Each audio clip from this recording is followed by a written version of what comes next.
Fala, Fiel. No vídeo de hoje a gente vai estar dando uma olhadinha aqui no que o Chico Garcia trouxe pra gente aqui.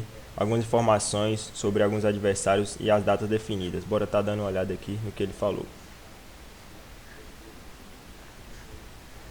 Fala pessoal, tudo bem com vocês? Bora atualizar as notícias do Timão porque tem mais informações sobre os adversários do Corinthians na Sul-Americana.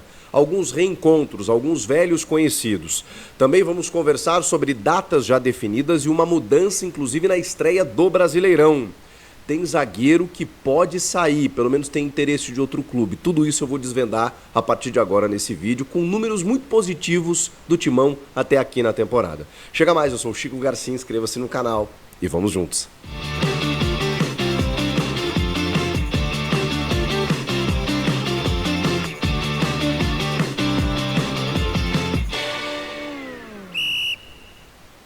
Bom, rapaziada, como vocês sabem, o Corinthians vai encarar na Copa Sul-Americana 3 adversários já conhecidos, digamos assim, né? O América de Cali, da Colômbia, o Huracán, da Argentina e também o Racing do Uruguai. Por que a gente fala em reencontros, em velhos conhecidos? Porque tem algumas situações aqui para falar desses adversários aqui. Por exemplo, Grupo C da Copa Sul-Americana, com datas já definidas. Eu vou passar para vocês aqui a maratona de jogos que o Corinthians vai ter pela frente. Cara, para quem acompanha o Corinthians, para quem é torcedor, para quem cobre o Corinthians como eu, uma maravilha, né? Teremos assuntos, teremos calendário. Para quem estava preocupado ano passado, né, de que o Corinthians, né, disputando ali as últimas posições da tabela do Brasileiro, poxa vida, vai disputar só o Brasileirão no ano que vem, além do estadual, como é que faz e tal. É bom, gente, é receita, movimenta as redes, tem jogo do Corinthians na TV toda hora, lotando o estádio, né? Porque você tem uma fase de grupos da Sul-Americana, antigamente não era assim, ela já começava mata-mata, tipo a Copa do Brasil.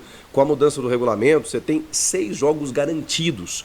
Só que aí vem a pauleira, né? Quarta e domingo, Copa do Brasil começando aí nesse meio, tudo isso para, digamos assim, condensar o calendário para depois ter uma pausa na metade do ano para o Mundial de Clubes e aí depois retomar e vamos até o dia 22 de dezembro. Não para. E como a gente não para, eu estou aqui para atualizar vocês. Vamos lá, América de Cali, terceiro colocado no Campeonato Colombiano, está inclusive próximo do líder, tem um jogo a menos, acho que 2 pontos atrás, né, do líder, ou seja, é uma equipe que está ponteando a competição, é um adversário tradicional, então acho que inspira cuidados. E os caras contrataram o Juan Quintero, que é aquele gordito, né, que estava no Racing no ano passado, o Racing quente, o Racing da Argentina, campeão da Sul-Americana, campeão da Recopa Sul-Americana sobre o Botafogo. Tá com baita time o Racing, hein?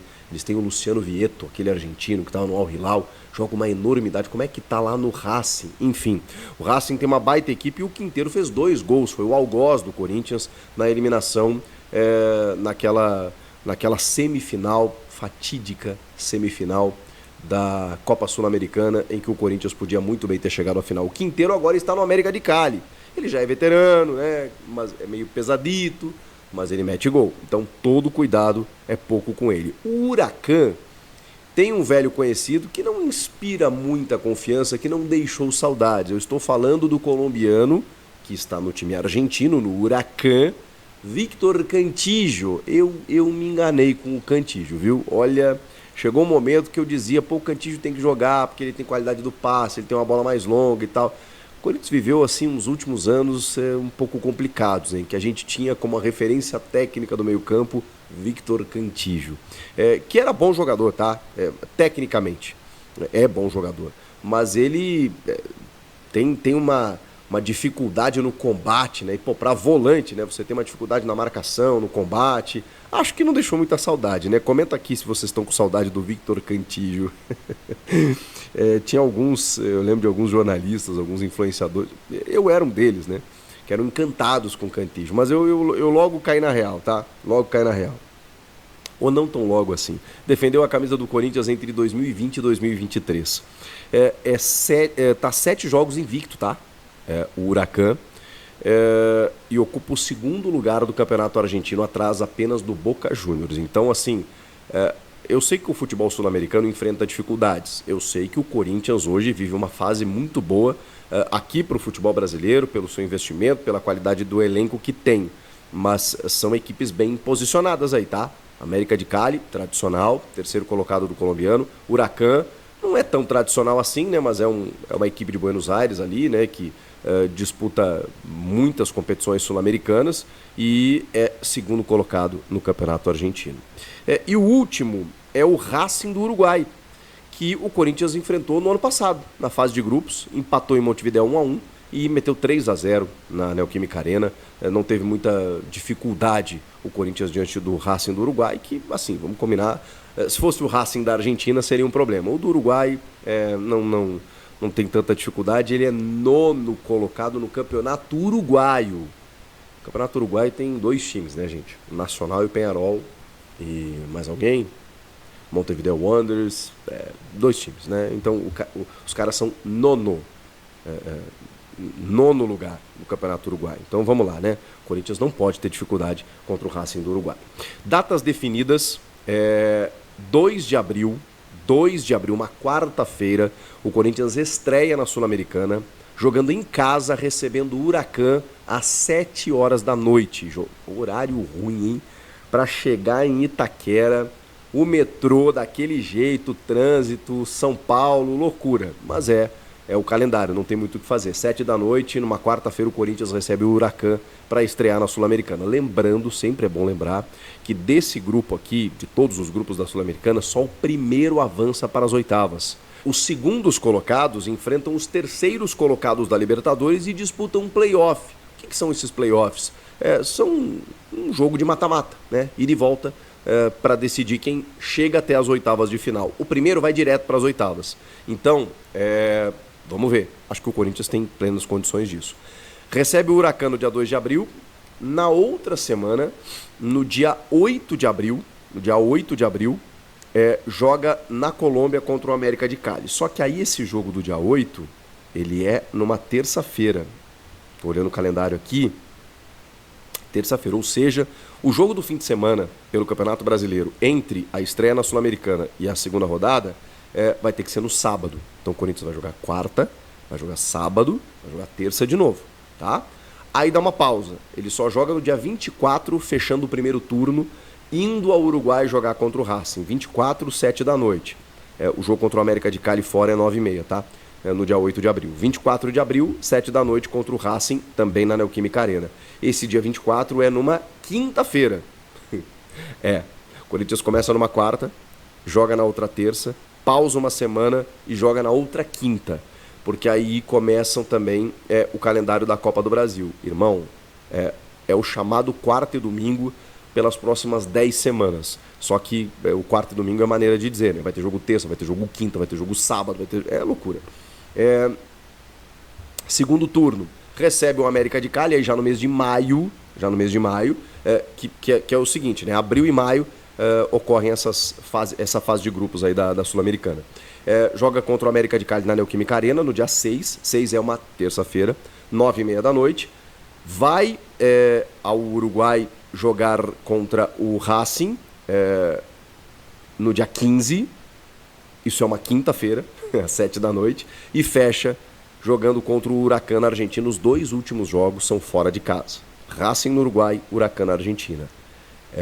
O Corinthians tem que estar encaminhado aqui, tá? Para não ter dificuldades. O primeiro turno, ele é com 2 jogos em casa. É aí que o Corinthians encaminha. E ele abre o segundo turno também jogando em casa. Então, assim, dos 4 primeiros confrontos, ele joga 3 em casa. É a chance do Corinthians encaminhar a sua classificação. A gente sabe que a Neoquímica Arena é uma grande aliada do Corinthians. Então, recebe o Huracan, joga contra o Cali fora, e aí recebe o Racing e recebe o América de Cali. Gente, esses 4 primeiros jogos, 3 em casa, é para encaminhar. Esse último jogo contra o Huracan só no dia 27 de maio, numa terça-feira, às 9h30 da noite. Então, tá variando muito o calendário, tá? Com isso, não só por conta disso, né, por conta dessa estreia, até porque a estreia está na quarta-feira, no dia 2 de abril, a CBF alterou a estreia do Corinthians no Campeonato Brasileiro, que passou do dia 29, no sábado, para o domingo, dia 30. Era natural que isso fosse acontecer, exatamente porque a final do Campeonato Paulista ocorre na quinta-feira, dia 27. Então não teria como ser sábado, né? Restava apenas a oficialização, o do Palmeiras também passou para domingo. Então, o Corinthians vai jogar quinta-feira contra o Palmeiras, decisão do Campeonato Paulista. Domingo, estreia no Campeonato Brasileiro. Quarta-feira, estreia na Sul-Americana. E a partir daí é pauleira até o final. Que loucura, gente. Que loucura que vai ser essa maratona do Corinthians daqui para frente. Eu queria falar sobre números positivos do Corinthians, porque o Corinthians é o time da Série A que mais venceu em 2025. Mas tem outro dado para mim que é alarmante, né? E ao mesmo tempo relevante. O Corinthians é a equipe, junto do Vitória e do Bahia, das equipes que mais jogaram em 2025. A gente está no terceiro mês do ano e são 19 partidas. Isso é maluquice, gente. Claro, algumas equipes foram eliminadas dos estaduais mais prematuramente, né? O caso do Cruzeiro, o caso do Vasco, acabaram jogando menos, mas 19 jogos. E o Vitória e o Bahia só aparecem na lista porque eles têm a Copa do Nordeste. A gente está falando de um Corinthians só com Paulista e pré-Libertadores. O Corinthians teve 4 jogos de pré-Libertadores, né? São 19 jogos, gente. É muita coisa. É metade, um pouquinho menos da metade do que os caras jogam na Europa, sendo que nós estamos no terceiro mês do ano. É loucura, realmente. Jogos de 3 em 3 dias aqui, a gente não aprende, né?